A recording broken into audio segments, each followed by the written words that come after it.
Assalamu alaikum everybody, this is me Umar Bilal Ahmed, certified fitness professional from California, USA and Pakistan's first fitness consultant. आज की ये video बड़ी मज़ेदार होने वाली है बिकॉज़ ये शादी सीज़न चल रहा है, सर्दियां एंड के ऊपर हैं और क्लाइंट्स का अमूमन ये सवाल होता है कि उमर भाई शादी सीज़न के अंदर हम डाइट को किस तरह से फॉलो करें।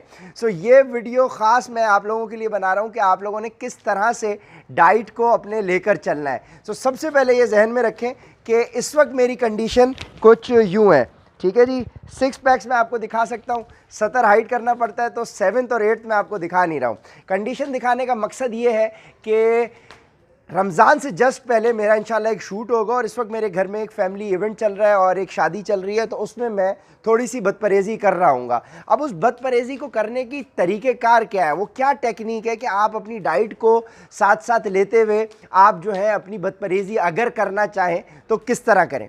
सबसे नंबर 1 रूल ये होगा कि जब आपने रात, क्योंकि इवेंट जब भी आपका होगा तो आपने खाना रात में खाना है, बदपरहेज़ी आपकी रात में होगी। तो उस रात को बदपरहेज़ी करने का सबसे पहला तरीक़ेकार ये है कि अगर आपने मिसाल के तौर के ऊपर बुध की आपकी दावत है तो ट्यूसडे को रात को आप अपना जो नॉर्मल मील मैंने आपको सजेस्ट किया हुआ है आप वो ले रहे हैं और उसके बाद आप अपना जुमेरात के जो आपका इवेंट डे है उस दिन नाश्ता जो आपका होगा वो आप लाइट रखेंगे और उस दिन आप अपना दोपहर का खाना स्किप कर देंगे। यानी आपके कार्बोहाइड्रेट्स नाश्ते में कम होंगे, दोपहर के खाने में होंगे ही नहीं, और क्योंकि आप इवेंट की एक्साइटमेंट में आपको भूख लगने नहीं वाली, तो फिर जब आप जाएंगे इवेंट पे रात को खाना खाने तो आपका पेट में चूहे दौड़ भी रहे होंगे और आपको वो खाना मज़ा भी देगा। सो आपने इवेंट डे के ऊपर नाश्ते को हल्का हाथ रखना है और दोपहर का खाना खाना ही नहीं है,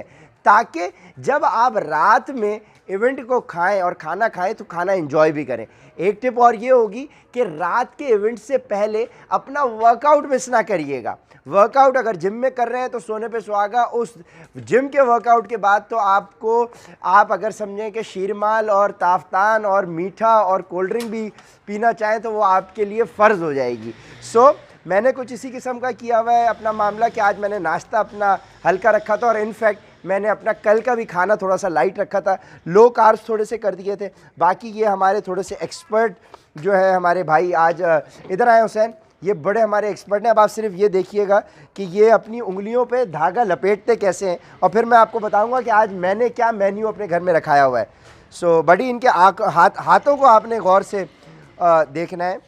अच्छा, ये उंगलियां देखें आप, ठीक है। और इस उंगली की अभी ये बड़ी घुमा रहे थे, ये अपनी ये कबाब बना रहे थे, तो मुझे अचानक से आइडिया आया कि यार इसी बहाने मैं एक व्लॉग भी बना लूं, आप लोगों को ये मैसेज भी दे दूं। और इसी दौरान मैंने इनसे एक बात की तो इन्होंने मुझे बड़ा एक ज़बरदस्त वाक़या भी सुनाया कि उंगलियां घुमाने की इनकी जो एक्सपर्टीज़ है वो कितने साल हो गए और कितने अरसे से ये बना रहे हैं। सो थोड़ी सी आपसे बात भी करेंगे। सो बड़ी वो जो तुमने मुझे वाक़या बताया था ना कि ये उंगली घुमाने की आपको प्रैक्टिस कैसे हुई है, हुसैन थोड़ा सा करीब आएँ और उंगलियां दिखाएं कि किस टेक्निक के साथ ये धागा लपेट रहे हैं। ये देखें आप, ये देखें, करीब आएँ करीब आएँ। ये व्लॉग बेसिकली इनकी, ये देखें आप,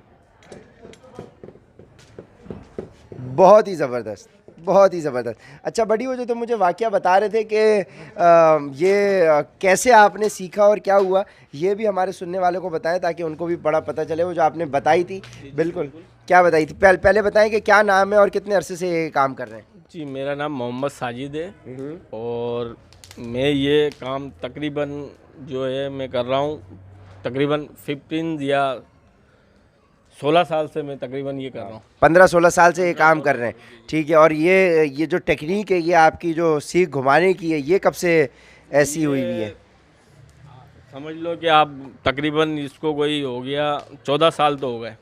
14 साल हो गए, जी जी। अच्छा, और वो जो वाक़या मुझे आप बता रहे थे कि पहले आप हाथ पूरा, हाँ वो बड़ा मज़ेदार वाक़या के साथ जब हेल्परी में चलता था ना, हाँ तो सीखने के तौर पे चलता था, तो उस्ताद ने बोला आज तू कबाब भर और सीख घुमा के दिखाओ मुझे, ठीक है। तो मैंने कहा कैसे, तो मैंने उस्ताद को बोला मैं तो यूँ घुमाऊँगा, यूँ उंगलियों से पकड़ के, ये देखें आप, ठीक है, उंगली पे ये देखें हुसैन करीब से, हाँ हाँ ठीक है। उस्ताद ने बोला अभी ऐसे नहीं, मैं बताऊँगा कैसे, ठीक है। उस्ताद ने मुझे समझाया कि मैं बताऊँगा वैसे। मैंने कहा अच्छा उस्ताद आप बताएं कैसे।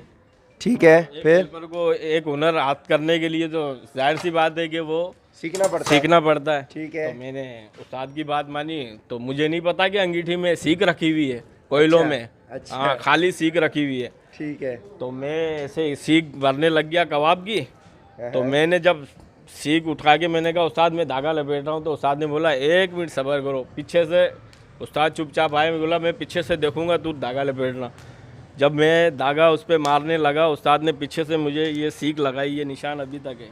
कहाँ सीख लगाई? ये सीख ठीक अभी है। तक जला हुआ निशान है। हाँ, ठीक गरम है। गरम सीख लगा। सही उसके है। बाद जो है ना, मेरे हाथ ऐसे जैसे हेलीकॉप्टर के पर नहीं चलते हैं, अच्छा। उस तरह मेरे चला भी के हाथ दिखा। चलने लग गए। ठीक है, ये ठीक है। इस तरह ये देखो, मतलब कि हाँ हाँ ये देखें, हाँ। ये देखो।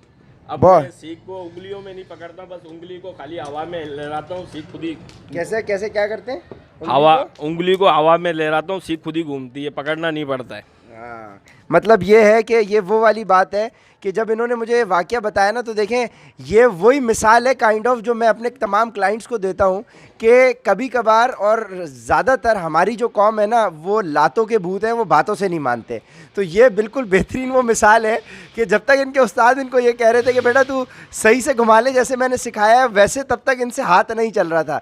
जब इनके हाथ में गर्मा गर्म सीख लगी है ना, तो उसके बाद इनकी उंगलियां खुद ब खुद चलने लगी। और यही वो रीज़न है कि मैं जो बहुत सारे क्लाइंट मुझसे खफा भी होते हैं और बाज़ औक़ात, लेकिन उनको समझ में आ जाती है। मेरा आपके साथ भी गर्म होने की वजह यही होती है कि इंडस्ट्री के और इस फील्ड के डायनामिक्स ऐसे हैं कि आपको मोटिवेट करने के लिए आपके साथ कभी कभार थोड़ी सी सख्ती करनी पड़ती है।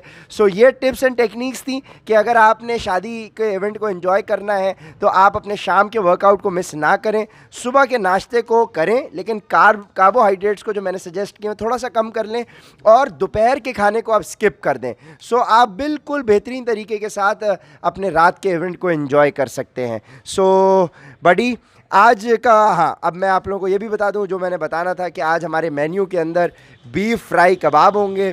ये धागा कबाब पहले सीखों के ऊपर तैयार होता है, उसके बाद ये जाके घी में फ्राई होता है, और साथ में हमारे पास चिकन बिहारी बोटी है, और हमने आलू तरकारी रखी हुई है, और साथ में हमारे कचौरी होगी, और क्रंच वाली कुल्फ़ी होगी, और ठंडी चिल्ड कोल्ड ड्रिंक होगी। और ये आज मैं एंजॉय करने वाला हूँ पूरी पराठे के साथ। पूरी पराठे के साथ, जो कि मेरा दुश्मन है। ये गोल्स हमें मेंटेन करने के लिए थोड़ी सी कुर्बानी देनी पड़ती है, लेकिन आज मैं खाने वाला हूँ क्योंकि घर का इवेंट है। एंड आई होप कि आप लोगों को भी इससे ये पता चल गया हो कि कोई मसला नहीं होता, इवेंट को आप एंजॉय कर सकते हैं। फिटनेस का मतलब कहीं पे भी ये नहीं है कि आपने उसको अपने पर हावी करना है और परेशान होना है। एंजॉय करें अपनी लाइफ को, और दुआ में याद रखें। जज़ाकल्लाह।